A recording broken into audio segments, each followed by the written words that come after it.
I will take this, my message, from the book of John 15, verse 11.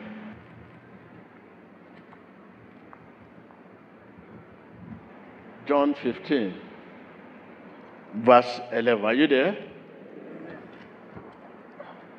I have told you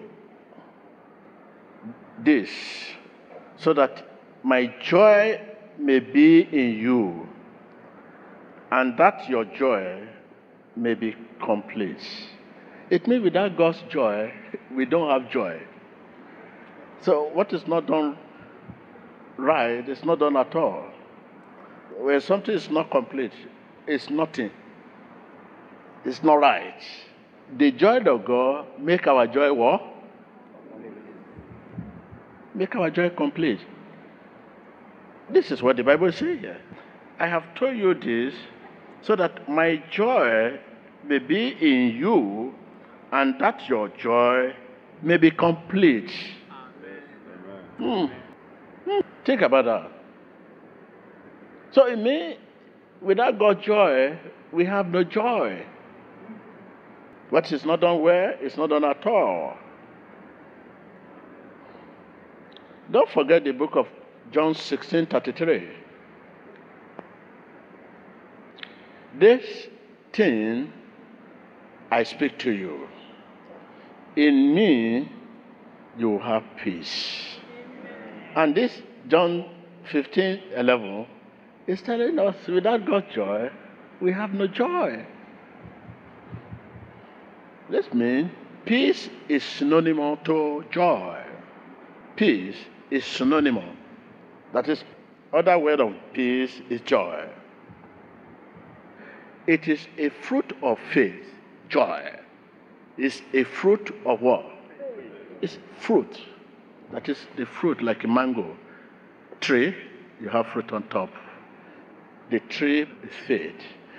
Thus mango on top of joy, peace, love. It is a fruit of faith. It is a fruit that comes from recreated spirits. Love, peace, joy. It means without faith, no joy. Because it's the tree that carried that. This is why joy is something that only believers have. No other people. If you are not a believer, you are without joy. Joy is something that only believers have.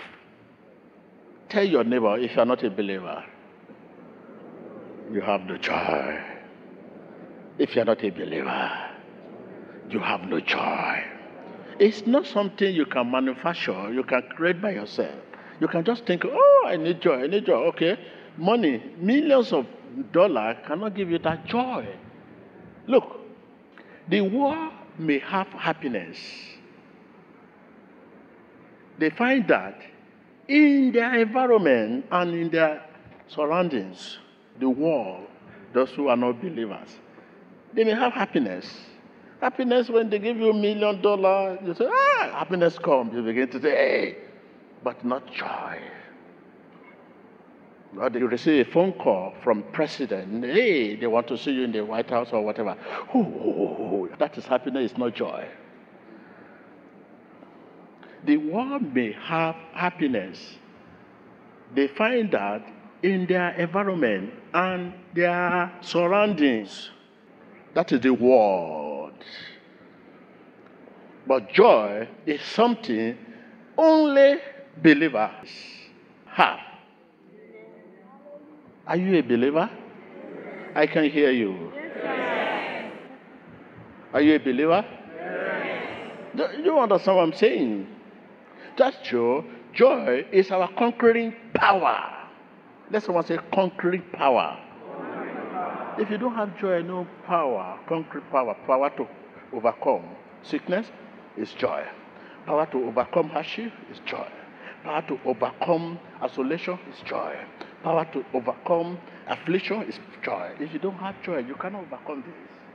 The Bible says, all this will happen, but cheer up. I have overcome. Conquering power. Take note, whenever our joy seep out, leave barren and empty, it proves that we are out of fellowship, out of contact with God. Anytime you notice that no joy, out of God. You cannot pray. Even when you are praying, you are not there.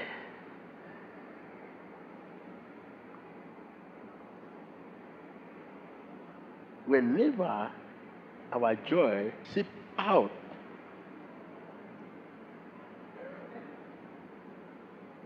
it proves that we are out of fellowship, out of contact with God.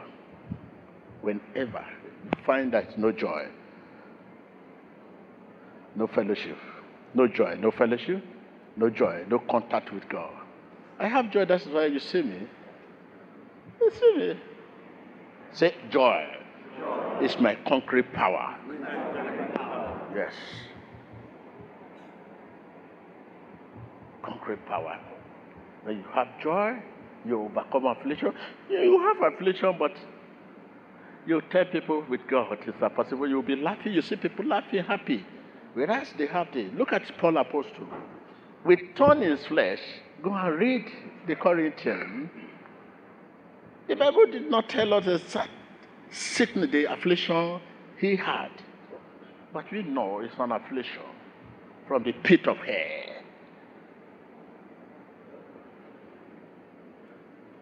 As a Christian, trial may test you. They cannot destroy or rob your joy. But when you are not a believer, trial will destroy you, will overthrow you from your position, will take you out of God.